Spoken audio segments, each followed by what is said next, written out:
금요일부터 교회 여름 성경학교가 시작이 되었습니다. 오늘까지 계속되는데요. 저도 옆에서 지켜보면서 기도하고 또 걱정하고 막 염려하면서 보고 있는데요. 참 감사한 게 뭐냐면 해마다 이게 업그레이드가 되고 있어요. 우리 교회가 사실은 이렇게 보기는 멀쩡해 보이지만 시설이 오래되고 열악한 편입니다. 그래서 작년에 같은 경우도 여기 의자 다 드러내고 여기서 성경학교 있어요. 여러분 잘 모르시죠? 네. 그리고 올해 같은 경우는 이제 각 부서에서 하고 있는데 올해 성경학교 제목이 그거예요. 주제가 예수님과 함께하는 믿음의 항해. 그렇기 때문에 막 밑에 올라오다 보면 배도 있고 그러잖아요. 그래서 주일학교를요 바다처럼 다 꾸며놨어요. 몇 주 전부터 얼마나 잘 꾸며놨는지 저 보면서도 야 저거 한두 주만 하고 하기 너무 아깝다. 성경학교만 하고 뜯어버리기 너무 아깝다. 막 그런 생각이 들더라고요. 또 어제 오후에는 여러분 본당 가시다가 여러분 보세요. 1층 주차장에 물놀이 시설을 크게 만들어 놨어요. 그래서 물놀이 아이들 하도록. 그래서 얼마나 어제 신나게 뛰어노는지 제가 보면서요, 나도 한 살만 더 어렸어도 내가 저기 들어가서 같이 열심히 뛰었을 텐데 그런 생각이 들었습니다. 근데 여러분 제가 보니까 어제도 35도, 그제도 35도, 오늘도 35도 얼마나 덥습니까? 근데 우리 선생님들 다 뻘뻘 흘리면서 애들 가르치고 또 물놀이 하는 데서 애들 다칠까 봐 보고 있고 또 청년들까지 나와서 하고 있고 그리고 또 아침부터 권사님들 집사님들 나와서 음식 준비하고 애들 밥 준다고 막 음식 준비하고 또 어떤 권사님 저 누구라고 말하지는 않겠어요. 전날 시어머님 소천했는데 다 끝나고 어제 왔어요. 언니 원사님하고. 그래서 쓰러지면 어쩌려고 그러냐고 그랬더니 그래요. 쓰러져도 목사님 교회에서 쓰러질래요. 그래서 제가 어제 쓰러져 볼까 봐 걱정했습니다. 그 원사님 좀 대단한 분들이죠. 이런 분들이 있어서 올해도 여러 명사가 은혜 가운데 잘 진행되고 또 마무리될 줄로 믿습니다. 혼자 힘으로 되지 않아요. 교사들만 해갖고도 되는 게 아닙니다. 온 교회가 함께 일을 해야죠. 아멘이 어디 비서 같습니까? 여러분 여름 성경학교 끝나고 또 전고등부 수련회, 청년부 수련회 있습니다. 여러분 계속 기도해 주시기를 바랍니다. 자, 우리가 계속해서 예레미야서를 읽고 있습니다. 오늘 주일에 또 오늘 내일부터 또 예레미야서를 읽죠. 우리가 예레미야를 눈물의 선지자다라고 합니다. 그는 망해가는 나라와 백성들을 보면서 하나님의 메시지를 계속해서 전해요. 그러나 사람들은 듣지 않아요. 들어야 되는데 듣지 않아요. 심령들이 너무나 완악하기 때문에 우상에 너무 깊이 물들어 있기 때문에 선지자가 전하는 말을 듣지 않습니다. 우리가 예레미야서를 쭉 읽다 보면 깨닫는 게 뭐냐면요, 그들이 생수의 근원 되신 하나님을 버리고 우상을 섬기는데 하나님의 백성들이 이렇게까지 타락할 수가 있나라는 생각을 하게 돼요. 그래서 백성들만 타락한 것이 아니라 종교 지도자들까지 다 타락했습니다. 작은 자로부터 큰 자까지 다 타락했어요. 그래서 결국은 하나님의 심판을 받는 것입니다. 그런 모습에도 불구하고 그들이 듣지 않아도 선지자는 계속해서 눈물로 기도하면서 하나님의 말씀을 선포하는 것입니다. 특히 고대 근동의 오랜 강대국인 애굽을 의지하지 말고 신흥 강대국인 바벨론에게 항복해라. 이것이 하나님의 뜻이다라고 외쳐요. 그럼 이것은요, 우리나라 조선 말기를 생각해 보면 됩니다. 청나라를 의지하지 말고 일본에게 항복해야 한다라고 외치는 것과 같아요. 그렇기 때문에 유다의 왕과 관료들이 볼 때 예레미야는요, 매국노 같은 거예요. 계속해서 나라는 망한다고 그러죠. 바벨론에게 항복하라고 그러죠. 그리고 왕도 포로로 끌려갈 것이다 라고 외치는 거예요, 선지자가. 그렇기 때문에 야, 네가 그러고도 하나님의 선지자라고 할 수가 있냐 라고 하면서 오늘 말씀해 보니까 시대들의 그를 가두어 버려요. 이게 감옥에 갇혔다 그 말입니다. 예레미야는 감옥에 갇히는 신세가 됩니다. 오늘 1절에 보니까 그렇게 나오죠. 유다의 시드기야 왕 열째해라고 나오고요, 2절에 그때 바벨론 군대는 예루살렘을 에워싸고 선지자 예레미야는 유다의 왕의 궁중에 있는 시대들에 갇혔으니 이렇게 나오죠. 여러분 유다의 시드기야 왕 열째 해다라는 말은 여러분 39장 2절에 보면요, 어떤 말이 나오냐면 시드기야 제11년 넷째 달 아홉째 날에 성이 함락되니라, 이렇게 나와요. 지금 예레미야가 감옥에 시위대에 갇혀 있는 때가 시드기야 왕 10년째입니다. 그리고 11년째 되는 해에 나라가 망해요. 예루살렘 성이 함락됩니다. 그 기간 동안 계속해서 바벨론이 예루살렘을 에워싸고 있어요. 멸망시키기 위해서. 그러므로 생각해 보세요. 1년도 채 남지 않았어요. 나라가 망하기까지. 그리고 선지자는 지금 감옥에 갇혀 있습니다. 사방이 꽉 막힌 것 같은 상황이죠. 어디를 봐도 절망입니다. 그런데 바로 그때 하나님께서 예레미야에게 이해하기 어려운 명령을 하세요. 어려운 말씀, 되게 받아들이기 어려운 말씀을 하시는 겁니다. 6절 7절 말씀에 보면 그렇게 나오죠.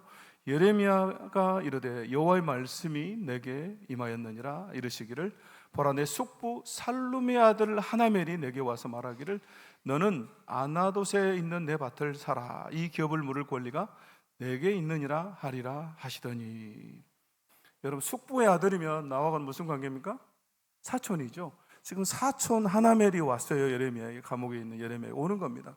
그래서 내게 있는 이 고향에 있는 이 아나돗에 있는 땅을 네가 사라, 지금 말하고 있습니다. 기업 물을 권리가 네게 있다. 이 기업 물을 권리라는 것은 고엘이라고 하는데요, 친족이 경제적인 어려움을 겪을 때 부유한 친척이 그 땅을 사서 기업을 물러주는 걸 말해요. 그래서 여러분, 룻기에 나오는 보아스가 나오미의 땅을 여러분 사죠. 그리고 룻을 아내로 삼아서 기업을 물어주죠. 바로 그런 얘기입니다. 그런데 여러분, 앞에서 말씀드렸지만요, 지금 나라가 망하기 직전이에요. 예루살렘과 아주 소수의 천연 요새 도시만 남았고 나머지는 다 바벨론이 점령해 버렸습니다. 성경을 보면. 그렇기 때문에 지금 예레미야와 그의 사촌의 고향인 아나돗도 이미 바벨론이 점령했습니다. 그렇기 때문에 그의 사촌도 지금 예루살렘 성 안으로 피신을 해온 거예요. 그러면서 자기 고향 땅에 밭을 사래요. 전쟁에 이미 일어나서 적군에게 빼앗겨버린 땅이에요. 그 지역의 부동산을 네가 지금 사라, 그렇게 말하는 거예요. 여러분, 그 밭을 사도 가볼 수도 없고 농사를 지을 수도 없습니다. 여러분, 현실적으로 보면 아무 가치도 없어요. 특히 예레미야는 감옥에 있잖아요. 그럼 여러분 같으면 그 밭을 사겠습니까? 안 사겠습니까? 여러분, 살 것 같습니까? 안 살 것 같습니까? 그래도 땅이라도 욕심납니까? 여러분, 사고 싶어요? 객관식으로 물어볼까요? 1번 산다, 2번 안 산다, 3번 관심 없다. 몇 번이에요? 갑자기 갈라지는 것 같은데요. 2번이 안 산다죠. 안 산다. 여러분, 살 이유가 없잖아요. 이미 적군에게 넘어가 버린 땅이잖아요. 그 땅을 사서 뭐 하겠어요? 그런데 사촌이 와서 사라는 거예요. 이 기가 막힌 명령이 예레미야가 어떻게 합니까? 그 땅을 사죠. 사. 왜 삽니까? 그것이 하나님의 말씀이기 때문이에요. 오늘 8절에 보면 그렇게 나와요. 여호와의 말씀과 같이 나의 숙부의 아들 하나멜이 시됐더란 나에게 와서 이르되 청하노니 너는 베냐민 땅 아나돗에 있는 나의 밭을 사라. 마지막에 내가 이것이 여호와의 말씀인 줄 알았으므로, 하나님의 말씀, 하나님의 약속인 줄 알았기 때문에 그 땅을 삽니다. 바로 포로로 끌려갔다가 다시 돌아와서 그 땅이 회복될 것이다 라고 하는 하나님의 그 약속을 믿고 예레미야가 그 땅을 사는 겁니다. 그 밭을 사는 거죠. 결국 절망 속에서 소망을 심는 거예요. 여러분, 이것이 은혜죠. 자, 그럼 첫 번째 우리 같이 함께 읽어보겠습니다. 첫 번째 함께 읽습니다. 시작. 믿음은 현실을 넘어 하나님의 약속을 바라봅니다. 아멘. 여러분, 이 말은요, 현실을, 현재 내 상황을 무시한다, 그런 말이 아니에요. 여러분, 예레미야는 현실을 모르는 사람이 아니죠. 현실과 동떨어진 사람도 아닙니다. 누구보다도 지금 자신이 처한, 그리고 자기 민족이 처한 상황을 알고 있어요. 1년도 채 되지 않아서 나라가 망한다라고 하는, 예루살렘 성이 함락된다라는 걸 누구보다도 잘 알고 자신이 그 메시지를 선포하다가 지금 감옥에 가 있습니다. 그러므로 여러분, 믿음은요, 현실을 부정하는 것이 아닙니다. 여러분, 믿음은 문제가 있는데도 아무 문제가 없다고 말하는 것이 아니에요. 아픈데 아프지 않은 척 하는 것이 아닙니다. 질병이 있는데 없는 척 하는 게 여러분 믿음이 아니에요. 사업이 어려운데 무조건 잘 될 것이라고 자기 암시를 하는 것도 아닙니다. 믿음은 자기 암시가 아니에요. 자녀에게 문제가 있는데 모른 척 하는 것, 여러분 믿음이 아닙니다. 믿음은 현실을 무시하거나 현실에 들려오는 소리를 무시하는 것이 아니라 현실의 소리보다 하나님의 말씀을 더 크게 듣는 것입니다. 현실의 소리를 무시해버리는 게 아니에요. 현실을 정확하게 바라보면서 현실보다 하나님의 약속을 더 크게 바라보는 것, 문제보다 크신 하나님을 바라보는 것, 여러분 그것이 믿음이에요. 지금 예레미야는 현실보다 크신 하나님의 약속을 믿고 신뢰하며 바라보고 있는 것입니다. 여러분, 성경에서 이런 믿음을 보여준 대표적인 사람이 또 한 사람이 있습니다. 바로 아브라함이죠. 아브라함. 로마서 4장 18절에 보면 그렇게 나옵니다. 아브라함이 바랄 수 없는 중에 바라고 믿었으니. 로마서 4장 18절이죠. 아브라함은 자신 현실을 알고 있습니다. 자녀를 기대할 수 없다는 걸 알아요. 아브라함 자신도 늙었고 사라의 상태도 아이를 낳을 수 없다는 것을 알고 있습니다. 하나님의 약속을 받은 지도 이미 오랜 시간이 지났어요. 지금껏 아무런 일도 일어나지 않았습니다. 그러나 로마서 4장 19절 이하에 보면요, 아브라함은 자기 몸이 죽은 것 같고 사라의 태가 죽은 것을 알고도, 이렇게 나와요. 말씀을 좀 띄워주세요. 계속 안 나오고 있습니다. 4장 19절에 그렇게 나와요. 믿음이 약해지지 않았다라고 나오죠. 아브라함은요, 자신의 나이를 몰랐던 게 아니에요. 사라의 상태를 몰랐던 것도 아닙니다. 현실을 정확하게 알고 있습니다. 그러나 내게 주어진 현실보다, 나의 상태보다, 아내 사라의 상태보다 하나님의 약속을 더 신뢰한 것입니다. 하나님이 약속하셨다면 하나님께서 반드시 이루실 것을, 하나님 그 능력을 가지고 계시다라는 것을 믿는 거예요. 이것이 믿음이죠. 믿음, 하나님의 그 약속을 바라보는 것입니다. 여러분 한번 생각해 보세요. 우리 중에는요, 한 명도, 혹시 있을 수도 있습니다만 제가 단언컨대 이 중에는 한 번도 천국을 갔다 온 분이 없습니다. 혹시 나는 천국에 갔다 왔다, 한 번만 손을 이렇게 살짝 들어보세요. 없으시죠? 여러분 누구도 천국에 갔다 온 적이 없어요. 그런데 여러분 우리는 천국을 믿어요. 여러분 어떻게 믿습니까?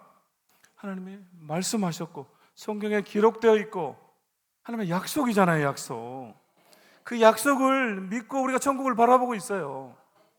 가보진 않았지만, 내가 경험해보진 않았지만 하나님의 약속의 말씀 믿는 거죠.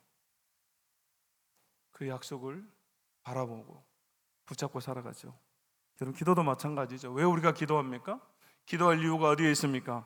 예레미야 33장 3절에 너는 내게 부르짖으라 내가 내게 응답하겠고 라고 말씀해요. 하나님이 부르짖으라 말씀하시고 응답하겠다 약속하셨기 때문에 그 약속을 붙잡고 우리가 기도하잖아요. 아직 기도의 응답이 보이지 않아도, 현실이 변하지 않았어도 내 상태는 여전히 그대로예요. 내 삶은, 내 자녀들의 상태는 여전히 그대로예요. 그렇지만 약속의 말씀을 붙잡고 내가 응답할 것이다 라고 하는 그 약속을 붙잡고 우리가 기도하잖아요. 여러분 그 사람은 결국은 그 열매를 좀 따게 되는 것입니다. 응답을 맛보는 거예요. 열매를 거두게 되는 것입니다. 약속을 바라보고 나아가기 때문에 그래요. 그래서 우리 약속을 붙잡는 것이죠. 연세대 강남 세브란스 병원에 암센터 소장을 하셨던 이희대 박사님이라고 하는 분이 있습니다. 평생 수많은 암 환자를 살리는 데 헌신하세요. 특히 우리나라 이 여성들 유방암 치료의 최고의 권위자입니다. 그런데 이분이 정작 자신의 암에 걸려요. 2003년 자신에게 대장암이 걸린 걸 알게 됩니다. 그리고 6개월 만에요, 이 암세포가 뼈와 간까지 다 전이돼 버려요. 그러면서 4기 암 판정을 받습니다. 암 전문의에서요, 하루아침에 시한부 암 환자가 됐어요. 기가 막힐 노릇이죠. 그런데 죽음을 선고받은 그 절망의 끝자락에서 이분이 살아계신 하나님을 깊이 만나요. 그리고 하나님을 향한 믿음과 그분의 신실하신 약속의 말씀을 그때부터 그분이 붙잡아요. 그리고 나서 이분이 간증합니다. 암은 나를 철저히 낮아지게 하여 하나님을 만나게 해주었기에 차라리 축복이었습니다. 하나님은 세상적인 치료 외에 영적인 치료를 허락하셔서 나를 새로운 생명으로 태어나게 하셨습니다. 이렇게 간증해요. 그리고 나서 1년도 채 살지 못할 것이다 라고 이미 판정을 받았어요. 또 본인이 알 거 아닙니까? 암 전문이기 때문에. 의학적인 한계인 암 사기 판정을 받은 거예요. 그런데 이분이요, 그때부터 생명의 5기 인생을 살아가요. 그러면서 자신이 암 말기 암 환자가 고통 속에 있는데 그때부터 매일 50명씩 암 환자를 돌보고 치료합니다. 그리고 10년을 더 살아요. 2013년까지 그렇게 매일 50명의 환자를 돌보면서 살아가요. 그리고 하나님의 부름을 받습니다. 하나님을 믿고 하나님의 약속을 붙잡고, 본인도 알고 이미 병원에서도 1년밖에 살지 못한다, 1년 이상 살 수 없다라고 판단했어도 약속의 말씀 붙잡고 10년을 더 살면서 다른 암 환자들을 치료했습니다. 여러분, 우리는 현실을 보다 주님의 약속을 더 크게 바라봐야 돼요. 이것이 믿음입니다. 자, 두 번째 우리가 함께 읽겠습니다. 시작. 믿음은 절망 속에서도 순종으로 소망을 심습니다. 아멘. 순종으로 소망의 씨앗을 심는 것이죠. 여러분, 예레미야는요, 하나님의 말씀을 들은 것으로, 바라보는 것으로 끝내지 않습니다. 약속의 말씀을 붙잡고 그 다음 단계인 순종으로 나아가요. 9절 말씀 보시면 그렇게 나오죠. 내 숙부의 아들 하나멜의 아나돗에 있는 밭을 사는데 은 17세겔을 달아주되, 이렇게 나옵니다. 이 사촌이 밭을 사라고 하자요, 예레미야 실제적인 돈을 지불하죠. 그런데 은 17세겔을 달아주었다, 이렇게 나옵니다. 은 17세겔이 얼마냐? 제가 여러 주석집 같은 거 다 찾아보니까요, 많게는 노동자의 몇 달치 월급에서 한 1년 반치 정도의 월급이 된다고 그래요. 너무 오래전 일이기 때문에 학자들마다 조금 달라요, 주장하는 게. 근데 중요한 것은 뭐냐면요, 많은 돈을 지불했다는 거예요. 가치 없는 땅입니다. 그럼에도 자신이 지불할 수 있는 최대한을 지불해요. 그리고 10절 이하에 보면요, 더 구체적으로 기록해놨습니다. 10절을 보시면 증서를 써서 봉인하고, 봉인했다고 말은 도장을 찍었다고 말이에요. 증인을 세우고 은을 저울에 달아주고 법과 규례대로 봉인하고 봉인하지 아니한 매매 증서를 내가 가지고 나의 숙부의 아들 하나멜과 매매 증서에 인친 증인 앞과 시대뜰에 앉아있는 유다 모든 사람 앞에서 그 매매 증서를 마세야의 손자 네리야의 아들 바룩에게 붙이며, 법대로 하는 거예요. 계약서를 쓰고 도장을 찍고 증인을 세워서 또 은을 저울에 달아서 그대로 정확하게 주고요. 또 봉인한 계약서, 도장을 찍은 계약서와 찍지 않은 계약서를 준비해서 안 찍은 것은 자신이 보관하고 찍은 것은 바룩에게 주죠. 자기 친구이자 비서와 같은 바룩에게 줍니다. 그리고 토기에 담아서 오랫동안 보관하도록 해요.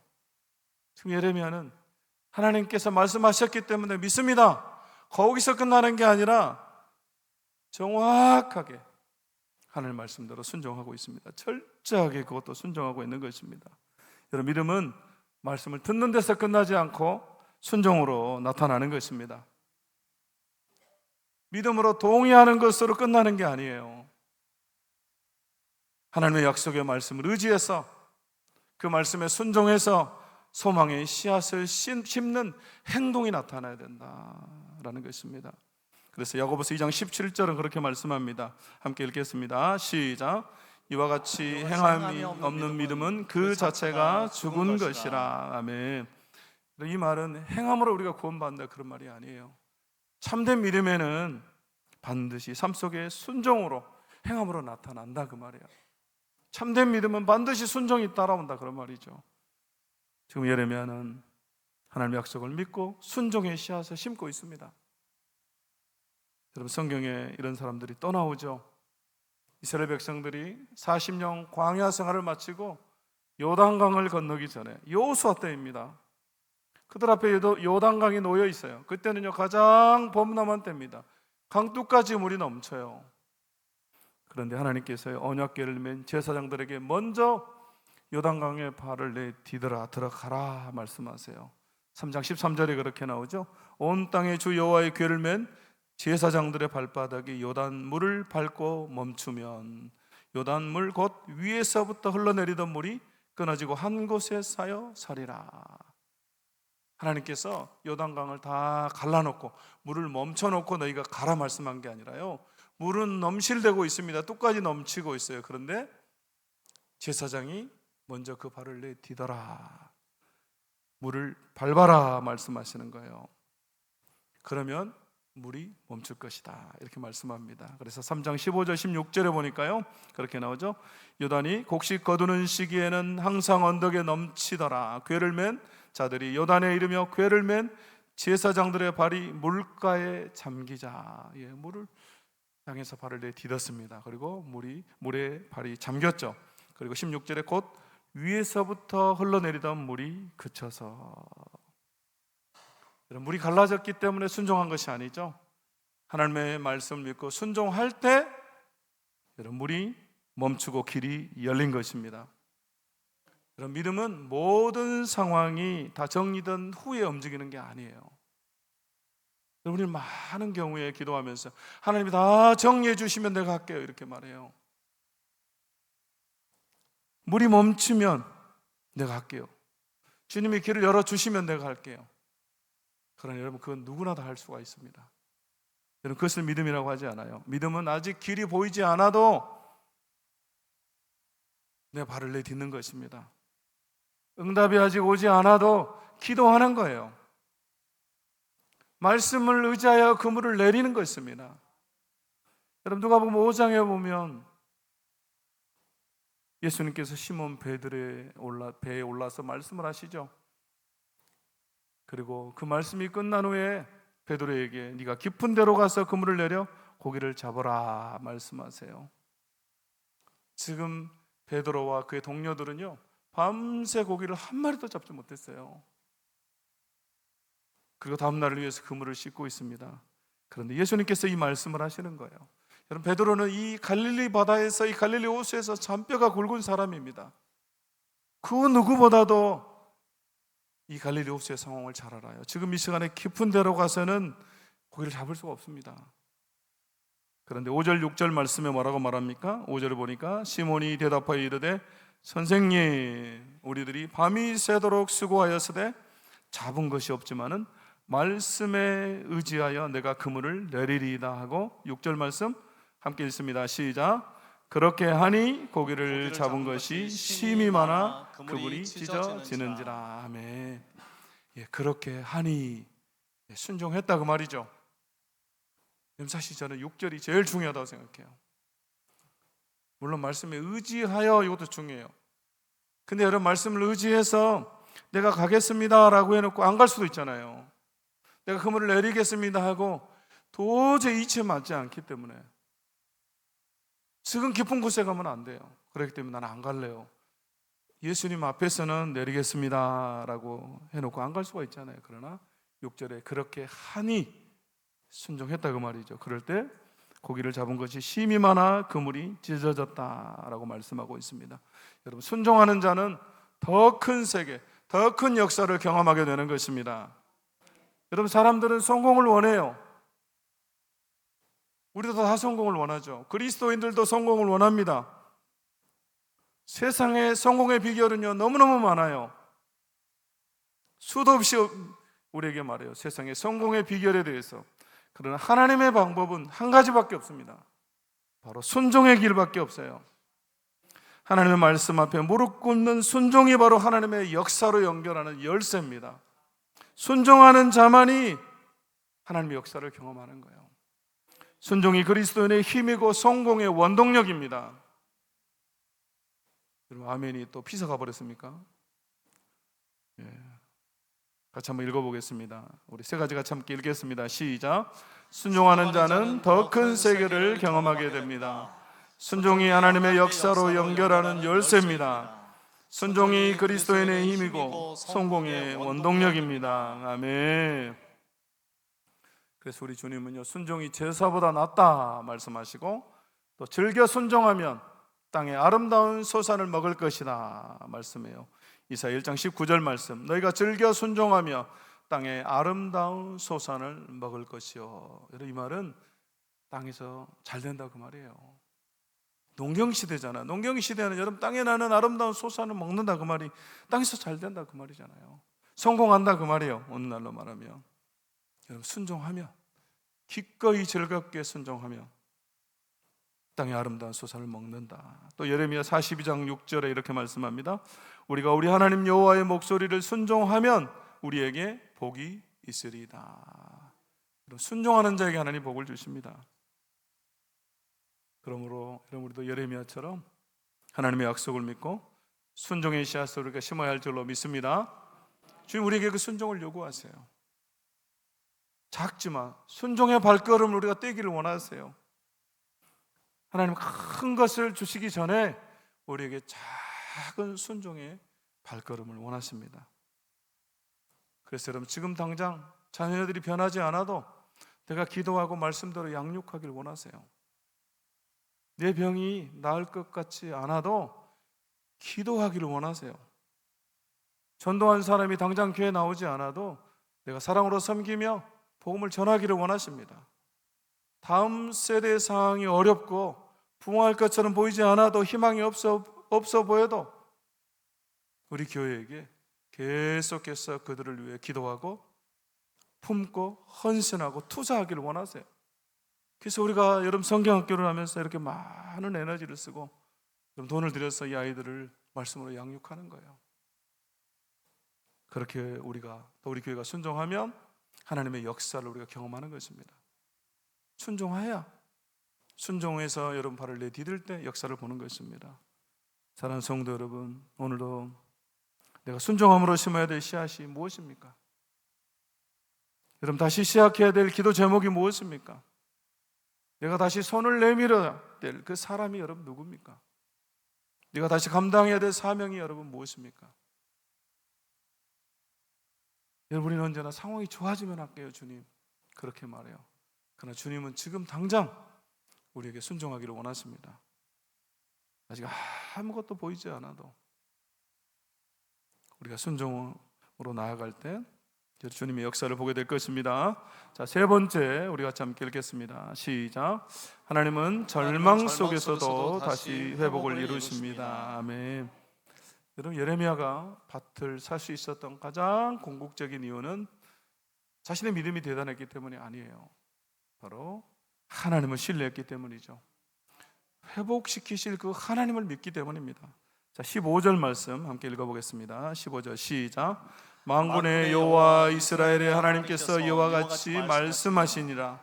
사람이 이 땅에서 집과 밭과 포도원을 다시 사게 되리라 하셨다 하니라. 아멘. 여러분 오늘 우리가 읽은 본문에서 하나님의 진짜 마음이 여기에 있습니다. 우리가 내일부터 31장부터 계속해서 읽게 되는데요, 31장에서부터 하나님께서 계속해서 회복에 대한 말씀을 하세요. 이것은 회복에 대한 하나님의 말씀입니다. 밭을 사라고 하신 이유가 바로 여기에 있어요. 지금은 모든 것을 다 빼앗겨버리고 불타고 끝난 것처럼 보이지만 다시 사게 될 것이다. 내가 다시 회복시켜 주시겠다 그 말이죠. 다시 너희가 밭과 포도원을 사고 팔게 될 거다 그 말이에요. 그래서 다시 사게 되리라 말씀하시죠. 여러분 주어가 하나님이에요. 내가 시켜주겠다, 내가 그렇게 할 것이다 그 말이에요. 여러분 회복의 주체는 우리 하나님이십니다. 우리 삶을 다시 이렇게 세우시고 회복시키시는 분이 우리 하나님이십니다. 그분이 우리의 삶에 무너진 것을 다시 세우시고 절망 속에서도 다시 살아나게 하실 줄로 믿습니다. 그래서 여러분 성경은요 첫 문장에서부터 주어가 하나님이에요. 태초에 하나님이 천지를 창조하시니라. 여러분 성경은 시작부터 주어가 하나님이에요. 결국 이 말은 하나님이 다 이루시겠다 그 말이에요. 그분이 천지 만물을 창조하시고 그분이 말씀하신 이 빛이 있었고 질서가 생겼고 또 그분이 우리를 만드셨어요. 그러므로 여러분, 범죄하고 타락하고 우리가 무너지고 실수해도 그분이 다시 회복시키십니다. 그래서 그분이 이 땅에 육신을 입고 이 땅에 오셨잖아요. 독생자를 보내주셔서 우리를 회복시키십니다. 여러분, 우리가 다시 일어날 수 있는 것은 우리의 의지가 강하기 때문이 아니에요. 하나님께서 우리를 다시 세우시고 일으키시겠다 약속하시기 때문입니다. 그분이 다시 빚어주겠다, 내가 너와 함께 하겠다라고 말씀하시기 때문에 우리는 다시 일어설 수가 있는 것이고 회복될 수가 있는 것입니다. 그래서 예레미야 32장 27절에서 이렇게 말씀하시죠. 같이 함께 읽겠습니다. 32장 27절 시작. 나는 여호와여 모든 육체의 하나님이라 내게 할 수 없는 일이 있겠느냐. 아멘. 여러분, 이 말씀 무슨 말씀입니까? 할 수 없는 일이 있다 없다? 그분 다 하실 수 있다 그 말이죠. 그분 불가능한 일이 없다 그 말이에요. 그래서 여러분, 전능하신 하나님, 우리가 전능하신 하나님이라고 그러잖아요. 하나님 다 하실 수 있어요. 내게 할 수 없는 일이 있겠느냐. 여러분, 오늘 본문의 유다 백성을 생각해 보세요. 사람들의 눈에는요, 무너진 나라를 세우는 것은 불가능해 보입니다. 땅 끝까지 흩어져 버린 백성들을 모으는 것은 불가능해 보여요. 폐허가 된 땅에서 다시 포도원을 사고 파는 일은 여러분 불가능해 보입니다. 그런 하나님이 하시겠다 그 말이죠. 우리 현실도 마찬가지입니다. 내가 내 현실을 볼 때 불가능해 보일 수가 있어요. 내 자녀들을 볼 때, 내 삶의 일터와 직장을 볼 때, 또 내 자녀들의 모습을 볼 때 불가능해 보일 수가 있습니다. 그러나 우리 주님이 말씀하세요. 나에게는 불가능한 것이 없다. 또 여러분, 아멘이 휴가 가버렸어요. 내게 할 수 없는 일이 있겠느냐. 내게 할 수 없는 일이 있겠느냐. 여러분, 믿을 수 있기를 바랍니다. 우리 주님 회복시켜 주세요. 그러나 우리가 한 가지 기억해야 될 것이 있습니다. 여러분, 예레미야가 밭을 사고 어디에 보관하라고 그래요? 이 토기에 보관하라고 그러죠. 토기, 옹기 그릇을 말합니다. 지금 같으면 뭐 파일로 보관할 수도 있고 어디에 잘 보관하겠죠, 금고 같은데. 그러나 그때 당시에는 이게 가장 좋은 방법이에요. 이 토기 그릇, 이 옹기 그릇에 담아서 서류를 보관하는 겁니다. 오랫동안 보관하도록 70년을 보관하죠. 70년 후에 회복이 되잖아요. 여러분, 하나님의 응답이 속히 올 수도 있지만 시간이 걸릴 수도 있습니다. 하나님의 때와 우리의 때가 다를 수가 있어요. 하나님의 시간과 우리의 시간이 다를 수 있습니다. 그러나 여러분, 우리는 의심하지 말고 끝까지 인내함으로 그날을 기다려야 할 줄로 믿습니다. 이 옹기 속에 이 매매 증서를 넣어서 보관하는 것처럼, 그래서 시간이 흘러도 그 서류가 상하지 않는 것처럼 하나님의 약속도 여러분 시간이 흘러도 변함이 없습니다. 하나님이 시작하셨기 때문에 그분이 반드시 성취하실 것입니다. 그러므로 끝까지 하나님의 복을 신뢰하는 우리 모두가 되어야 할 줄로 믿습니다. 이제 말씀 마치겠습니다. 세 가지로 말씀드렸습니다. 절망 속에 소망을 심게 하신 하나님의 은혜. 첫 번째, 믿음은 현실을 넘어 하나님의 약속을 바라보는 것이다. 여러분, 믿음은 현실을 부정하는 것이 아닙니다. 그 현실보다 크신 하나님의 약속, 하나님 우리가 바라보는 것이죠. 둘째, 믿음은 절망 속에서도 순종으로 소망을 심습니다. 믿음은 말과 생각에만 머물러 있는 게 아니에요. 우리가 순종해야 돼요. 주님, 우리가 순종의 첫 발을 내디디시기를 원하죠. 셋째, 하나님은 절망 속에서도 다시 회복을 이루십니다. 회복의 주체가 하나님이에요. 그분이 이루십니다. 그러므로 여러분, 낙심하거나 포기하지 말고 전능하신 하나님, 반드시 약속한 것을 이루실 그분을 신뢰할 수 있기를 주의 이름으로 축원합니다. 함께 우리 찬양하겠습니다. 우리 주님이 우리 삶에 꽃피고 열매 맺게 하실 그날